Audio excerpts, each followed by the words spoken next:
Assalamualaikum warahmatullahi wabarakatuh. Perkenalkan, nama saya Israr Isnandar dari kelompok 4 Seminar Akuntansi Keuangan, kelas Akuntansi Keuangan 3, Fakultas Ekonomi dan Bisnis Universitas Muhammadiyah Makassar. Nah, di sini kelompok kami akan membahas mengenai riset penelitian nasional dan internasional terkait dengan fraud. Yang pertama itu penelitian nasional yang berjudul Peranan audit berbasis teknologi informasi dalam mendeteksi indikasi fraud pada era transformasi digital. Nah, pembahasan yang pertama yaitu masalah penelitian dan tujuan dari penelitian ini.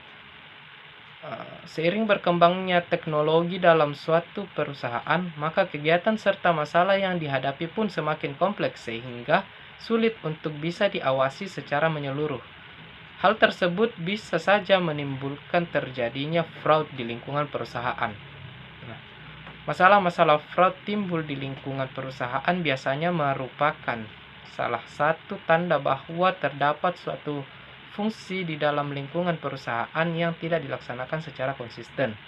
Nah, tujuan dari penelitian ini yaitu untuk menganalisis bagaimana perkembangan teknologi pada era digitalisasi melalui audit berbasis IT dapat mendeteksi indikasi fraud yang terjadi pada era transformasi digital. Selanjutnya adalah lingkup penelitian. Dalam keadaan pandemi COVID-19 dan waktu penelitian yang terbatas membuat izin penelitian lapangan tentang topik penelitian sulit untuk didapatkan, sehingga sulit untuk peneliti lakukan. Studi pustaka dilakukan peneliti untuk mengumpulkan studi-studi terdahulu periode 2010 sampai 2021 terkait dengan audit berbasis IT. Peneliti memilih periode 2010 sampai periode 2021 dikarenakan menurut peneliti periode tersebut masih relevan untuk digunakan sebagai subjek penelitian. Baik, selanjutnya saya akan menjelaskan terkait landasan teori dari review jurnal kali ini. Terdapat 3 landasan teori. Yang pertama itu fraud, yang kedua audit berbasis IT, dan yang terakhir yaitu transformasi digital. Yang pertama adalah fraud. Fraud atau yang biasa kita sebut dalam bahasa Indonesia yang artinya kecurangan merupakan berbagai macam cara kecerdikan manusia yang direncanakan dan dilakukan secara individual maupun kelompok untuk memperoleh manfaat dan keuntungan dari pihak lain serta mengakibatkan kerugian dari pihak lain dengan cara yang tidak benar.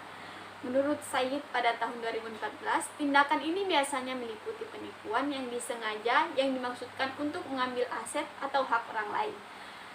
Selanjutnya yaitu audit berbasis IT.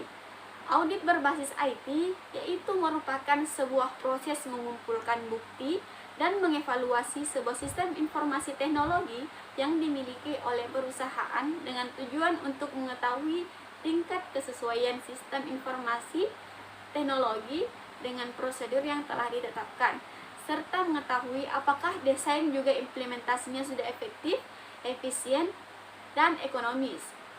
Selanjutnya, menurut Chanda et al., pada tahun 2015, tujuan lain dari audit berbasis IT yaitu untuk mengetahui apakah kemampuan dalam melindungi atau pengamanan aset telah memadai, sehingga integritas data yang disajikan dapat terjamin. Hasil dari audit berbasis IT yang lainnya yaitu pengungkapan atas penilaian kondisi dari sistem IT yang digunakan oleh perusahaan dengan faktor-faktor seperti fungsionalitas, keandalan, kegunaan, teknologi, inovasi, dokumentasi, sistem, serta kualitas umum.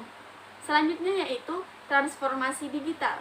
Menurut Winasis dan Rianti pada tahun 2020, transformasi digital dapat didefinisikan sebagai konsekuensi dari era disrupsi atau lebih dikenal sebagai yang mengakibatkan terjadinya perubahan model bisnis, merombak ekosistem bisnis yang ada menjadi lebih inovatif, dinamik, dan kompleks. Sedangkan menurut Ebert dan Duarte pada tahun 2019, transformasi digital saat ini sedang berlangsung dengan pesat serta berdampak pada hampir semua lini kehidupan. Transformasi digital tersebut bertujuan untuk meningkatkan produktivitas, nilai produksi, dan kesejahteraan sosial. Banyak negara maupun organisasi multilateral dan industri asosiasi yang telah merancang strategi dan kebijakan untuk tujuan jangka panjang mereka semenjak datang era transformasi digital ini. Perkenalkan, nama saya Dewi Faslamia. Di sini saya akan menjelaskan jenis penelitian dan metodologi. Nah, penelitian ini menggunakan pendekatan kualitatif deskriptif dengan studi pustaka melalui telaah literatur yang relevan dengan topik penelitian. Nah, penelitian ini menggunakan metode penelitian kualitatif karena dapat memperoleh pemahaman secara mendalam tentang peranan audit berbasis IT dalam mendeteksi indikasi fraud pada era transformasi digital ini. Nah, pendekatan penelitian deskriptif dipilih karena peneliti ingin menekankan hasil penelitian ini pada gambaran secara objektif tentang keadaan yang sebenarnya dari objek yang diteliti. Nah, adapun kesimpulan dari jurnal ini yaitu peranan teknologi informasi terhadap perkembangan praktik audit atau biasa disebut dengan audit berbasis IT, salah satunya dapat dilihat dari sudut pandang teknik audit, yaitu menggunakan teknologi informasi seperti teknik audit berbasis komputer atau TABK. Nah, TABK ini dapat digunakan sebagai salah satu pendekatan proaktif yang melibatkan penggunaan software untuk mencari anomali dalam suatu database pada suatu organisasi atau perusahaan untuk menemukan adanya indikasi gejala fraud di era transformasi digital ini. Nah, beberapa bentuk fraud di era transformasi digital antara lain yaitu pemalsuan nilai evidentiary data, pengubahan data, sabotase komputer, pembukaan rahasia perdagangan dan industrial, serta akuisisi data secara ilegal. Nah, penelitian yang kedua ini adalah penelitian internasional yang berjudul Implementation of Fraud Risk Assessment to Mitigate the Fraud Risk in Task Audit Process. Nah, pembahasan yang pertama yaitu masalah penelitian dan tujuan dari penelitian tersebut. Munculnya skema penipuan, pengendalian internal yang tidak efektif, dan banyaknya kasus fraud yang terjadi di bidang perpajakan mendorong penelitian terkait dengan penilaian risiko kecurangan, khususnya dalam kegiatan pemeriksaan pajak. Nah, tujuan dari penelitian ini adalah mengidentifikasi risiko skema penipuan potensial, mengevaluasi pengendalian risiko, dan mendiskusikan anti penipuan strategis menggunakan studi kasus pada Direktorat Jenderal Pajak Indonesia. Selanjutnya yaitu lingkup penelitian. Lingkup penelitian ini berada di Direktorat Jenderal Pajak Indonesia dengan materi kuesioner disesuaikan dari modul materi alat penilaian risiko kecurangan ACFI. Hasil dari kuesioner kemudian dikuantifikasi sesuai dengan konten tema tertentu sebagai materi untuk memperdalam materi dalam proses penelitian selanjutnya, seperti wawancara dan pengamatan. Jumlah responden dalam kuesioner direncanakan menjadi 300 responden untuk mewakili sekitar 30 unit Kanwil DJP di Indonesia. Di setiap Kanwil DJP, 10 pegawai KPP di KPP sedang dan pajak kecil kantor dalam wilayah geografis. Kanwil DJP berkedudukan sebagai pajak auditor, perwakilan akun, dan eksekutif menengah dengan masa jabatan lebih dari 10 tahun terlibat sebagai responden. Selanjutnya yaitu landasan teori. Di sini, landasan teori terbagi menjadi 5 bagian. Yang pertama, teori segitiga penipuan. Yang kedua, teori pilihan rasional. Yang ketiga, penilaian risiko penipuan. Yang keempat, strategi anti penipuan. Dan yang kelima yaitu studi sebelumnya. Selanjutnya yaitu teori segitiga penipuan. Terdapat 3 faktor pemicu yang mendasari teori segitiga penipuan, yaitu yang pertama, tekanan, yang kedua rasionalisasi, yang ketiga kesempatan. Yang pertama yaitu kesempatan. Kesempatan adalah insentif atau kebutuhan untuk penipuan yang meliputi tekanan eksternal, kebutuhan keuangan pribadi, dan keuangan target. Selanjutnya, yang kedua yaitu rasionalisasi. Rasionalisasi adalah sikap atau seperangkat nilai etika yang memungkinkan seseorang untuk melakukan penipuan atau rasionalisasi perilaku penipuan. Selanjutnya yang ketiga yaitu peluang. Peluang adalah situasi terbuka yang memungkinkan terjadinya kecurangan. Selanjutnya adalah teori pilihan rasional.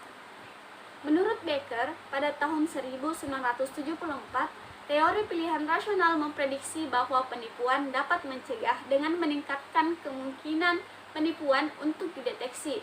Berdasarkan teori ini, seseorang akan mengambil keputusan untuk terlibat dalam kegiatan kriminal seperti penipuan memerlukan analisis biaya manfaat. Jika seseorang berpikir bahwa keuntungan yang diharapkan dari kejahatan lebih kecil dari biaya yang diharapkan, maka individu yang rasional akan memilih untuk tidak terlibat dalam kejahatan. Selanjutnya adalah penilaian risiko penipuan.